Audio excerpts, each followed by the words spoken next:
Welcome back to Lesson 13 of Napoleon Hill's 17 Universal Principles of Success. And on this exciting and inspiring program, we'll be discussing and uncovering in great detail Napoleon Hill's Lesson 13 entitled Adversity and Defeat.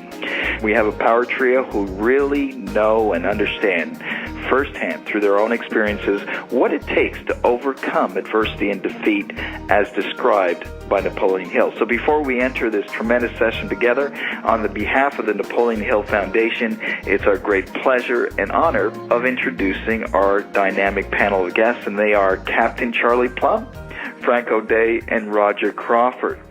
Captain Charlie Plumb is a graduate of the United States Naval Academy, a former jet fighter pilot, and a combat veteran with 74 successful missions over Vietnam. In addition, he has helped start the Top Gun School in Miramar, California. Captain Charlie Plumb was shot down over enemy territory on his 75th combat mission just 5 days before he was scheduled to return home. He ejected from his F-4 Phantom jet, parachuted into enemy hands, was taken prisoner, tortured, and survived nearly 6 years in a communist prison camp. He has returned to share his story of winning through adversity to more than 4,500 audiences in this country and around the world, and now today on this program. And joining Captain Charlie Plumb is Frank O'Day, whose rags to riches story of triumph over adversity is one that is truly amazing and inspiring. From living on the street and against all odds, O'Day became one of Canada's most successful and celebrated entrepreneurs, founding numerous businesses, including the Second Cup. The government of Canada sought him out to found the Canadian Landmine Foundation, and with the help of the United Nations, Sir Paul McCartney, and Colin Powell, he launched the worldwide charity Night of 1,000 Dinners. A recipient of 2 university degrees and the prestigious Order of Canada, Frank O'Day's inspiring story is retold in his book, When All You Have Is Hope, and of course he's here to share in more detail his story. And joining Captain Charlie Plumb and Frank O'Day is the one and only Roger Crawford, who is a living example that all of us have the capacity to achieve great success despite the obstacles. Although physically challenged, he was an award-winning NCAA Division I college athlete and has been inducted into 3 different Hall of Fames. You might have seen Roger on Larry King Live, Good Morning America, CNBC, and in publications such as USA Today, Sports Illustrated, and Tennis Magazine. His story was included in the original best-selling book, Chicken Soup for the Soul, and he was featured in the Emmy Award-winning movie In a New Light. Roger's autobiography, Playing from the Heart, has inspired people throughout the world, and his most recent book, Think Again, inspires others to discover possibilities hidden in plain sight.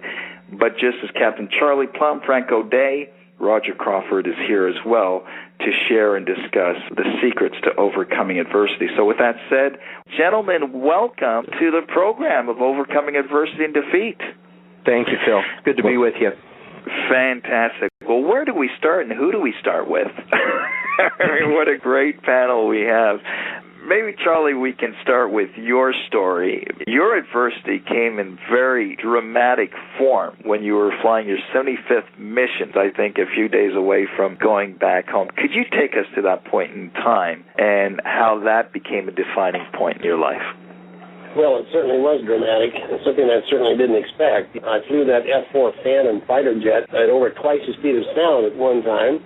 This farm kid from Kansas was really doing well and thought that I had the world by the tail. I'll never forget the morning of the 19th of May when I was a part of one of the greatest forces the world had ever seen. We had 3 aircraft carriers and 5 Air Force bases, and we were all attacking targets in North Vietnam. And I remember feeling rather bulletproof with only 5 days before I was to return to my bride and my home.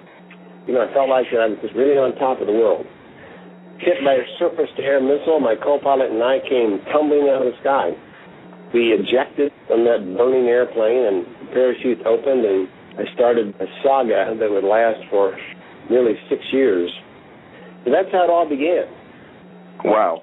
And I think there was a point, Charlie, where after you were dragged in and you were beaten and you were tortured, you were licking your wounds and you were in a pretty dark place, weren't you? Could you take us to that place, and then you heard a whisper, I believe, from one of your fellow POWs. I was in a dark place. I was feeling sorry for myself. It's like most of us, when we have some adversity happen to us, we feel victimized, feel like it was somebody else's fault. We start pointing our finger and assuming that we have no control of our own destiny. And then it was actually a wire that was passed through a hole in the wall that allowed me to communicate with Bob Shoemaker. Bob had been there for 2 years when I was shot down. He was actually the second prisoner of war shot down in Vietnam. And so he was there a total of 8 years. Well, he had 2 years' experience on me. He was going to help me, and I told him about all of my wounds and how they'd tortured me and how it was a terrible war and I was just totally out of control. And he said, sounds like you're suffering from a fairly common prison disease. He said, sounds like you're suffering from something we call prison thinking. You're thinking like a prisoner. I thought, well, holy cow, of course I am. I am a prisoner. He said the point is that it's not really what's around you. It's not the slings and arrows of misfortune that are going to determine your success or failure. It's the way you think about it. And this goes right back to Napoleon Hill and what we're talking about here. There's a seed of an opportunity with every challenge that we face. That is quite something, suffering from a common disease called prison thinking. And we're going to stop there with you, Charlie, and we're going to go back and go a little deeper into how you coped with that great challenge in your life. Let's turn to you, Frank. You had a pivotal point in your life that was a real turning point in your adversity. Could you take us to that place? Well, yes, Phil, I can. Thank you for having me on, and I'm blown away by Charlie and Roger's story, so I've been more interested in listening to them than me. But nonetheless, my story took me to Skid Row. It was addictions, alcohol addiction, that took me from a middle-class home with 2 brothers and a sister, nice part of town, to the point where my folks threw me out because I was destroying the family. And that began a march down into a pretty rough place where if you went to that corner today, you would see people sleeping on park benches, drinking out of paper bags. Everything they own is on their back or in a shopping cart beside them, and I was one of them.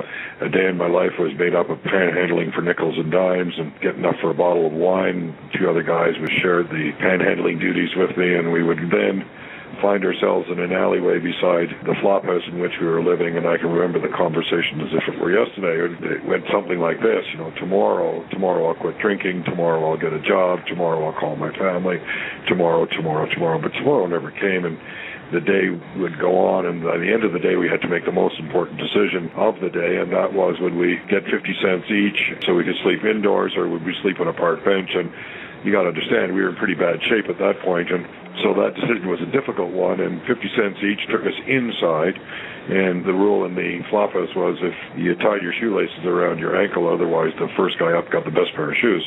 It was a very dirty, rough, violent existence. Arrested 2 or 3 nights a week, oftentimes put in drunk tags, living in the Salvation Army and begging for food. It was a very dirty, lonely, and sometimes violent existence. And at that point in my life, there was very, very little hope. Very little hope to live on, to see any future. It just seemed to me that I had to either die or change. And thank God there was a commercial that rang in my mind that the tagline said, if you're having a problem with drinking, call us, we're in the book. And as I just stared at that moment in time where it felt like I either had to die or change, the persistent sense of hope came to me, and I picked up a phone and made a call, and I never had another drink. Wow. What a powerful story. And again, it parallels very much to what Charlie said, is die or change. Die or change.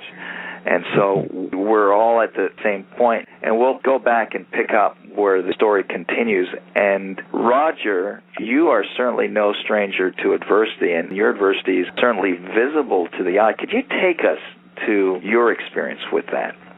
Sure, Phil. Well, I was born with a physical challenge that affects all 4 of my limbs, from the elbows down and from the knees down.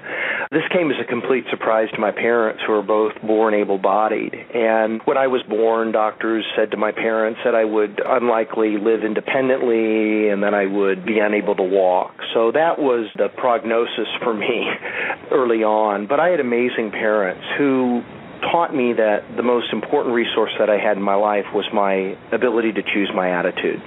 Remember, my father used to have this saying in our home. He used to say, Roger, you don't live in Pity City. He used to say, take your hands out of your pockets, put a smile on your face, be proud of who you are.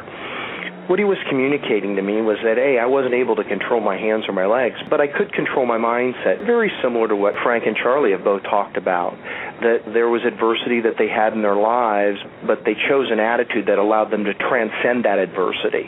I love the comment that Charlie made about prison thinking. Boy, that's just powerful, isn't it? That really, I think, applies in all of our lives, whether we've been in a prison camp or not.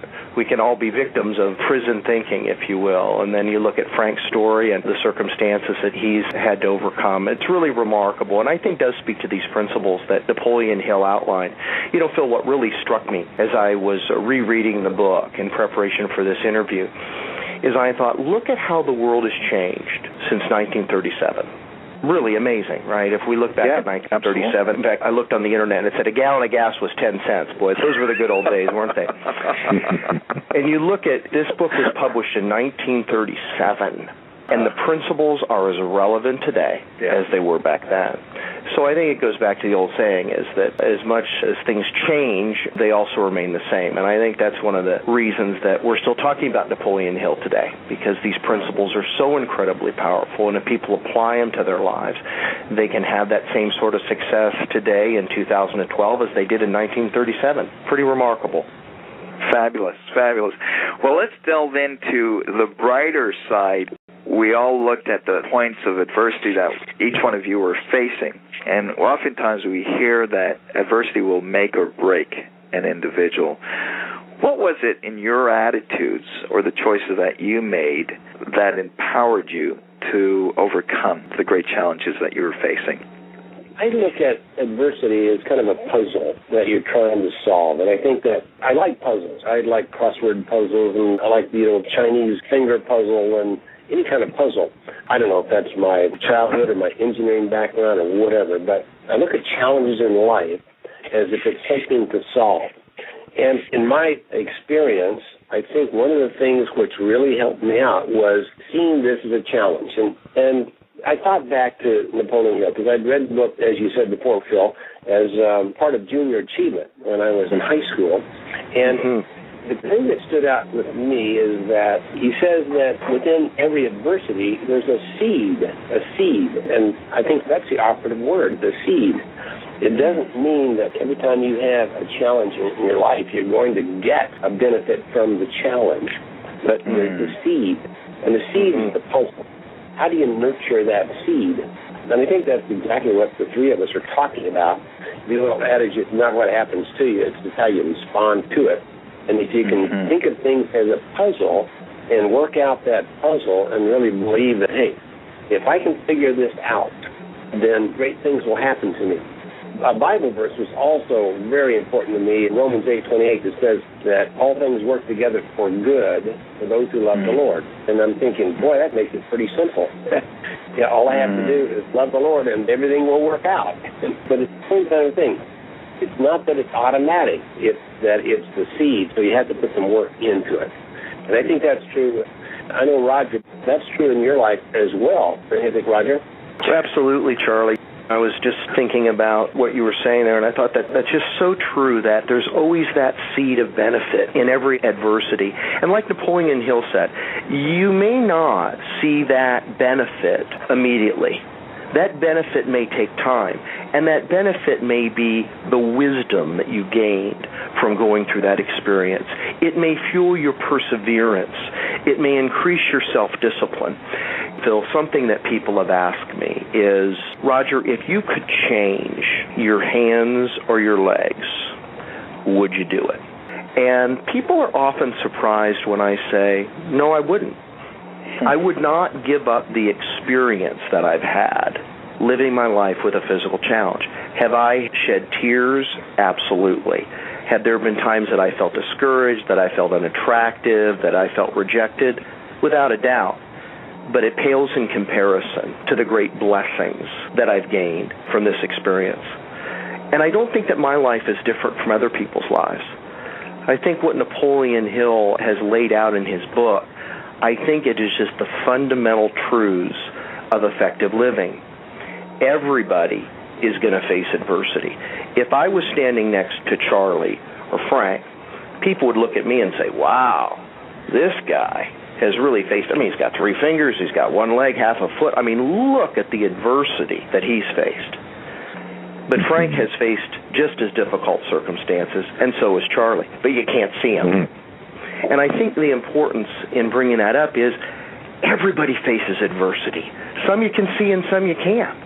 Yeah, it's Frank. I would agree with that. I've gotten to the point where when I'm in really healthy mood and adversity comes as it continues to come in all of our lives. Just because I overcame adversity 40 years ago doesn't mean I don't face problems today. Of course I do, and I face them. But the point of it is that I now have an option to think about the attitude of how I'm going to approach this adversity. And I'm getting to the point now where I'm almost grateful when I have an adversity because it gives me a chance to shift, to think about things differently. Oftentimes I find myself looking at life through a keyhole, and that keyhole is defined by everything I know. And when adversity comes, oftentimes it breaks the margins of that keyhole, so I now have seen many different options. So the learning process is quite wonderful through adversity, and now challenges are kind of fun to deal with, and I guess that comes with age to some degree because I've done it so often. But it feels really great now to have a challenge and to say, now, how are we going to solve this? Because the history of my life is I have been able to solve it, just as Charlie and Roger have. I've been able to solve problems in my life, and I can look back over my life and say, yeah, I've been here before, maybe not specifically here, but I've been in these challenges before, and I've overcome them, and things turned out not only well, but much better than I would have thought. So to be grateful for the blessings of a challenge is a wonderful attitude to have, and I've been able to develop that over the last few years. I totally agree with you, Frank, and I think that one of the things that we're all saying is that once you're through the adversity, then you have great self-confidence in meeting the next challenge, and that makes it almost a pleasure to see those kinds of challenges come because you think, well, if I can overcome physical challenge, if I can overcome being destitute on the streets of Toronto, surely, this challenge that I'm facing right now is not only I have the ability not only to overcome, but even thrive through this challenge as well. Powerful. If we were to list, and maybe we can go down this list of those benefits, Charlie, you just pointed out the component that it gives you a sense of greater and increased confidence. Frank, you pointed out that you kind of even embrace now adversity as it spurts your creativity. Roger, you said you wouldn't trade in your situation for anything in the world if you even had to go through a list. Can we list maybe for a nice round figure, let's say 6 benefits that come with that? And maybe, Roger, we come with that. And maybe, Roger, we could start with you, and I'll count them as we go through. And then maybe we could shift into what makes the difference between a victim and a victor. Well, I think both Frank and Charlie alluded to this earlier, but it fosters your courage. It gives you experiences that will fortify your strength because you have confidence that you can walk through that adversity. I think it's really important what Napoleon Hill said. He said, work on mastering this skill before you need it. Now, I'm paraphrasing that a bit, but his point was, don't wait until you're in the midst of adversity to start learning these skills. Learn them now. Learn the power of your attitude. Learn how important it is to persevere. And I think that's a really, really good point. It's interesting when I meet people following my speech. I've had this happen to me on numerous occasions. As a person will say, Roger, I'd like to ask you a question. I have a friend or a spouse or a brother or sister that is going through some difficult times. And they'll often ask me about, they'll say, who's lost a limb. And they'll say, well, they've lost a leg and they're bitter and they're pessimistic and they're difficult to be around. And I always ask, well, how were they before? And almost 100% people say, just about the same. So the point is that adversity can really reveal our inherent attitudes and our perseverance.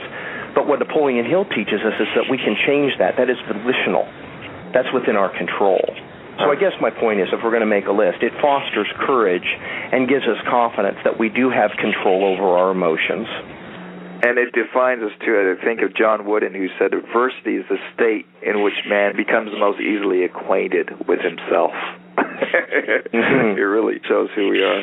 Well, we've got 4 points already. We've got it ignites creativity, develops it, it develops courage. Let's go with 2 more, and maybe we could I think perspective. It gives us a perspective. Having been through all of this, it gives us a perspective. I can look back over my life, as I said earlier, and know that I've been through these challenges. I can get them again. So oftentimes, challenges seem overwhelming. They seem to be enormous crisis. When I can stop and think about it for a bit, as I had the same feelings I had in other times, and I came through it, and it turned out it really wasn't as dark and as difficult as it first seemed to be. So it gives me perspective, and I realize that with that perspective, I can get through this as well. And that's a great gift, I think. Maybe a final, if you need one more. One more. I would say in all of our cases, it's given us the ability to touch people with our story. Yes. If you would try to count the number of people that we have in our audiences, and then the people that those people touch, it's got to be, with just the 3 of us, it's got to be in the millions of people that have heard our stories and have gained these 6 advantages of adversity just by listening to us. And if there is an application to it, and if we can lay these things down, either in word or in speech, then tool is a wonderful tool, a wonderful power that very few people have, that ability to touch the lives and hearts of people with our story. And you know, Phil, this is something to add to what Charlie said, and Frank as well. It gives us a sense of gratitude. And I think gratitude is a powerful force, because since we've walked through adversity, since we've faced tough times, it gives us, in many ways, a great appreciation for what we have. And so often, it's easy to take for granted the blessings in our lives. And the blessings really become much more prominent when we have to walk through some adversity. And that's a great gift. It truly is, because I know today, just simple activities for me are such a blessing. Tying my shoes is a wonderful event for me in my day. It took me 16 years to learn how to tie my shoes. And then, somebody invents Velcro right after I learn how to tie my shoes,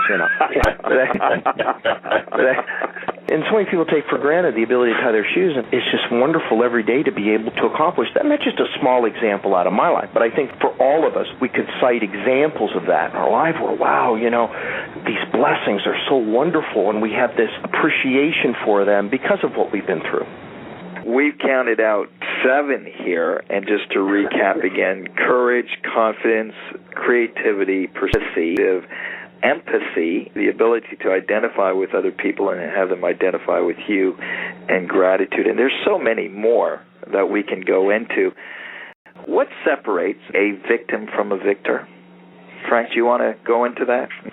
Thank you, Phil. And it's been said by both Roger and Charlie, it really is a sense of attitude. I realize today that I can control very little. I don't have any control of the future.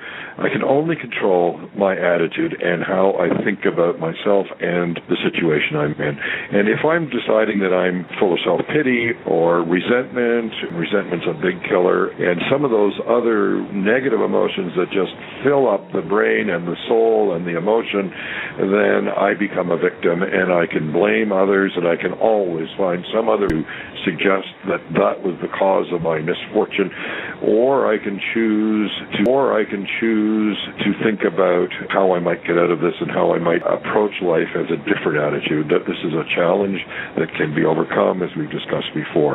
It really is the difference between choosing to be a victim or choosing to be a victor, and I'm the only guy that can make that choice. As each of us face these challenges, we're the only people who can make that choice. So it's an internal job, it's an inside job, and it's got to be done with some sense of courage that we've talked about before, and gratitude, and all the others that we listed. When those come into play, then I can make some choices that are different from feeling self-pity and all the other things. So it's a question of attitude and thought. Very well said.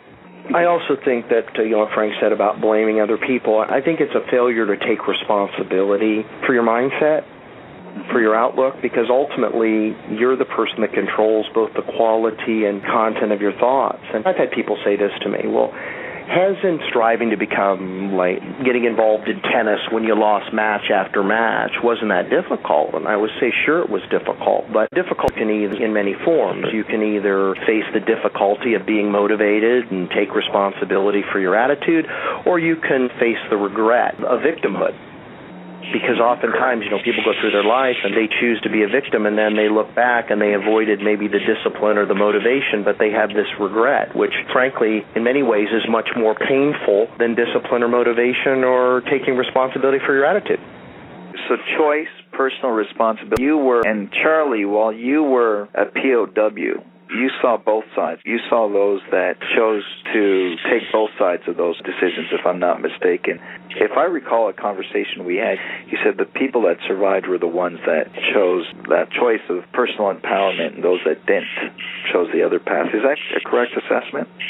Pretty much. One of the things that advantage we, the prisoners of war in Vietnam, had over any other prisoners previously was the knowledge, the history of prisoners of war.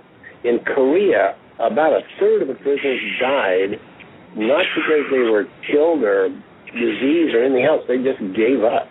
And that knowledge sort of inspired me, and it sort of gave me maybe some the tenacity, the feeling that, hey, if I'm going to die in this prison camp, the enemy's got to work for it. I'm not going to kill myself here like a third of the prisoners. And just in Korea, and just the knowledge, and I think it's true in daily life as well, there's a terrible epidemic of suicide in the U.S. military now. And so I'm working with the Veterans Administration and the military trying to figure out what the heck happens when somebody decides to kill themselves. And it just about decided that the person just feels at the very end of the rope that they have no more options, that the pain is so great that death will be an advantage over the pain. Just feel.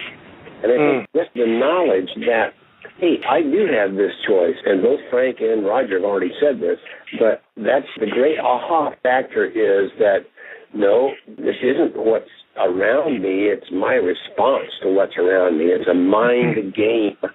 And if I can, in fact, discipline my mind to really believe that I have the choice to be the victor, then I can work my way through this challenge. Yeah, I had to die. A point in my life where I had to die or change. To die would have been a victim, change was the victor. I didn't know it, of course, at the time, but it's very instructive as I think about it. I had those choices, and I used to drink with two other guys, one of whom was a physician who'd lost his ability to practice and his hospital privileges, and he was sitting there in Skid Row with all the belongings and his life on his back and drinking, and he got to that same point at some point about a month after I did, and he made it wasn't worth living. He decided that it wasn't worth living, and he made that different choice.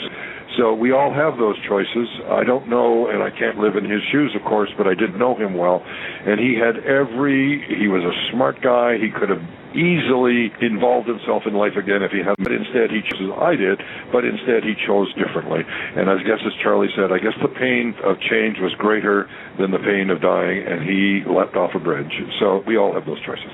I think, Phil, it's important for the people listening that when they hear Frank's story or Charlie's story or mine, that it's important that they never underestimate themselves and overestimate others. Because when you hear the stories that we've heard today, I mean, I don't know Frank as well as I know Charlie, but I've been inspired by Frank so much today, and I want people listening to know that they have that same courage within them. They have that ability. They can foster that resilience, and they can make it through. They can transcend their circumstances. So it's because every so often a person will say to me, well, what you've done is heroic. And I always say to them, I am so far from that. It's laughable, okay? And you're hearing my story, but you haven't heard all of it. And the point is that there's been peaks and there's been valleys, but you've got that same courage within you. Because whenever someone says, I could never do that, I always say, well, you don't know that. I know you could. I think a very good point, Roger. And the people listening to this, I'm sure, will feel that our three stories are much more dramatic than the things that they are going through. And some problem might pale to ours. On the other hand, And you said it very well from the very beginning, Roger. You said that you can be in just as much a prison going through a financial problem or losing your job or being diagnosed with some kind of an illness or going through a divorce. And it can put you in just as much of a tailspin as being disabled or being on Skid Row or being in a prison camp. So I think it's important to our listeners to really understand that we aren't anything special, that we're not, we're just average people that face the problem just like everybody has. Very interesting. And boy, now we're really picking up steam on this. One thing I know about all three of you is that you're all men of faith. And Frank, how has faith given you the strength to overcome your adversity? How central has that been in the whole picture of this theme? Phil, I don't know how I could survive a God. My own sense of God is a higher power that I can turn to and know that everything will be all right. I was watching a movie the other day, and they said, in the end, everything will be all right. And if it isn't all right, it's because it isn't the end. My faith continues to grow, but I've come to the position that having a sense of peace, a sense of serenity, is the first objective of the day. If I can find peace and serenity, and I usually get up about 5:30 in the morning and look for that. I have a place in my home where I go and I put my feet up, begin to focus on serenity and peace and knowing that all is well, and that if I can start my day with that, then my day is very likely to turn out to be fine. So it becomes the central part of just who I am. There's a sense of a relationship with a God and my fellow man that is clear from the very beginning, continues through the day, and if that continues through the day, I'm fine. If I let things throw me off during the day and I start getting involved in a difficult situation, I try to remember in the midst of that difficult situation to pause. Just to pause for a moment and remember that this too will pass. It is important to have this sense of serenity and peace, and then my decisions are much, much better. I find that the more worried or concerned or angry I am, the worse my decisions. So it's important not to find peace, circumstance, to find peace, to find a God, to find a sense of who I am before I start making decisions. And when I do that, my day works out far better. It is completely central to who I am. Just to add to that, when Napoleon Hill said that we should master the skill of overcoming adversity and defeat before we're flat on our back and before we have to walk these tough times, I think that relates to faith as well. Oftentimes we turn to God when we're just in the grip of adversity. But what I found in my life is that I go to God on a daily basis, and I look to God for guidance and wisdom, and I'm always astounded by how God is always there with the right person who's going to say the right thing to me at that day that I need to hear, going to bring somebody into my life that maybe I need to encourage or to help. And it was interesting because a bit about Frank's story and the title of his book, When All You Have is Hope. And there's times in your life where all you got is God. And that's what you need. God's what you need, and God can sustain you through that. I remember Dr. Robert Schuller used to say, tough times don't last, but tough people do. And I think it's another way of saying that tough times don't last, but I think faithful people last. Faith and hope. Beautiful insight, both of you. And would you have made it through without your faith? Just as Frank said, I can't even imagine. It would be like to say I can live a day without oxygen. I don't know what that would feel like not having faith. So it was just absolutely my very foundation. But my experience, I was a faithful guy before I was shot down, but I think my experience sort of validated the importance, because when everything in your life, all the material things are gone, the things that we all use to validate our own existence, our nice clothes or our big cars or nice homes or jewelry or whatever it is, but it's a thing. And when those things are gone, I don't have my jet fighter, I don't have my fancy uniform, suddenly that's all gone, and the only definition I have of myself now, in just abject definition, my only definition was that, hey, I am a son of God. Holy smokes. What's that worth? And so you find that the things that you used to call magic and ethereal and mystery in life, the things that you couldn't touch and you couldn't see, the things they taught you in Sunday school, suddenly became the only real things that you had going for you. Wow. Totally agree. No, I don't think I could have made it at all. And to Roger's point, you don't really call upon God until you get into trouble. It's a good idea to practice, before you get into trouble. We used to call them foxhole Christians. You don't really think you need God until you're being shot at.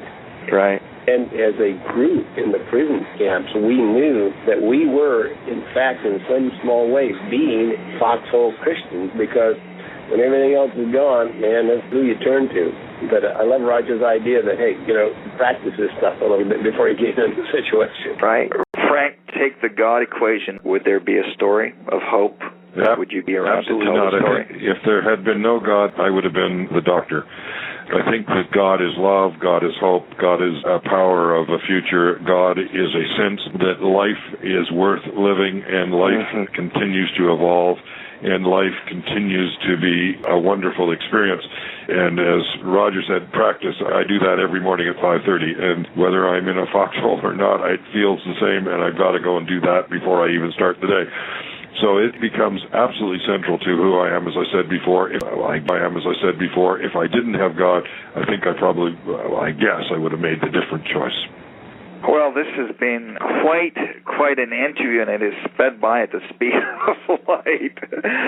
But if there was, out of this whole lesson, the discussion, one jewel of insight, one thing that you can leave with our listeners in terms of this subject matter, what would it be, Roger? And we'll start with you. What I would say is that no matter who you are, you're going to walk through adversity. It's part of the human experience. But challenges are inevitable, but I'm convinced that defeat's optional. And just to extrapolate a bit on that point, our attitude is the most powerful resource that we have. Creates the window through which we see our life experience. As Frank talked about the keyhole, I look at it as the window, same sort of illustration. That's what shapes it, shapes how we see the world. And the most powerful resource that we have, but it's something in our lives that we can be assured of that we are in control. We alone choose our thoughts. We choose our perspective. And so I think that's the key message that I want to share with people. Powerful. The last of human freedoms, I think, Victor, is one's ability, regardless of their circumstances, to choose their attitude. That's something one can never take away from you. Well said. Charlie, shall we move to you? If you were to leave one takeaway, what would that be? I think what I'd like to say, I don't know why I just thought of this, but maybe it's because I'm kind of a tough love guy, and I would say get over yourself, I mean, don't come to me with your whining. Stop the whining, I'm ashamed because of what I've been afraid of, or even because of what I've been through. I want you to stop your whining because that's the best for you. If your salvation is just get over it. So true. No room for self-pity, is there? I mean, self-pity is a killer to self-empowerment, isn't it? I agree. Yeah, that is true. Winner, not a whiner. Winner, not a whiner. Great line. Frank, you take us home with the final empowering thought. I like to carry 3 words with me all of the time, because when I think about my life, these 3 words made all of the difference, and they continue to make the difference. Action. Without hope, vision, and action. Without hope for the future, for a better family, for a better community, for a better world, I don't get out of bed. I need to have hope just to move forward. But hope then allows me to have some kind of vision for the day, for the year. But a vision is simply a dream without action. So I need to have those 3 things working in my life all of the time. Hope for a better community, better family, better world. A vision of being able to make a contribution, and then take the action every single day to move myself forward into life. And moving forward into life is about saying yes to life. It's about Roger and Charlie and their experiences saying yes to life and no to the negative. And it's been such a wonderful experience this hour listening to these other two gentlemen who have such great experience, because it reinforces those three words for me: hope, vision, and action. So that's how I'd like to sum up. Beautiful. And to our listeners who would like to learn more about Charlie Plumb and Roger Crawford and Frank O'Day, can you each give your website in terms of where we can reach you? And why don't we start with you, Frank? Mine is simple. It's frankodea.com. O'Day is spelled O-D-E-A. frankodea.com. Beautiful. Charlie? Mine is just as simple, charlieplumb.com, and it's CHARLIE and PLUMB.com. Beautiful. Roger? And mine is rogercrawford.com, and that's ROGER, Crawford.com. It's really not that complicated. No. That's great. So, listeners, what you've heard is just the surface of the rich and depth of wisdom and expertise that each one of our guests bring to this forum. And, gentlemen, thank you. Thank you so very much for the expression of your generosity and goodwill in coming to our program and sharing with you your experience, strength, and hope, and your insights on this subject. If I may just add one last quote, I think it comes from Robert Schuller. It says that adversity or difficulties in life will either make you a bitter person or a better person. The choice is yours. So with that said, thank you very much, and tune in, listeners, to our next audio program, which touches on creative vision. So that's going to be really exciting. So until then, God bless you.